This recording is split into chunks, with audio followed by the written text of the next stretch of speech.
we have to understand. We have to stop feeling angry and resentful towards somebody for offending you. If you don't, you're going to be walking around a very bitter person because you're going to get offended in your lifetime. So forgiveness is part. It's a remission of the legal consequences. In other words, I'm not going to punish you for that. I'm going to exonerate you. I'm going to declare you innocent. I'm going to acquit you. I'm going to let you off the hook. In other words, forgiveness means you feel no malice toward that person. You harbor no grudge against them. You have, as you said, buried the hatchet. You let bygones be bygones. You let someone off the hook. In other words, you let them go easy. You see, we know that we have been forgiven. We know that that's one of our spiritual blessings because we went from being an enemy to God to a friend of God. He forgave us. We went from being a stranger to an heir, and not just an heir, but a joint heir with Jesus Christ. We went from being an enemy to being a son. So forgiveness is canceling a debt.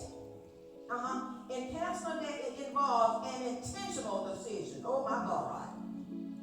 To let go of the resentment and the anger. The act that hurt or offended you might always be with you, but working on forgiveness can lessen that act's grip on you. Give you an example. Some of us say, yeah, I forgive, but I'm not going to forget. But nobody expects you to forget. But we expect you to exonerate. We expect you, that you're truly forgiven, to act like that thing has never happened. To be able to serve that person like it's never happened. To quit trying to hold them hostage because of that thing. So, for example, if the devil running to me with a car and I end up losing my leg, I forgive the devil for doing that. But that ain't going to make my leg grow back. What am I saying? I can forgive and I forget. I'm not going to ever forget what happened with that leg, but I'm not going to hold the devil hostage for it. That's the difference. But when we say we're going to forgive, but we got to forgive, we don't really forgive. We don't really forgive. We still hold it hostage. The Bible teaches that unselfish love is the basis for true forgiveness. You got to love. And it's got to be that unselfish love. Because the Bible said in 1 Corinthians chapter 13 and verse 5, it says love keeps no record of wrong. Some of us got a register. We got one of them big books.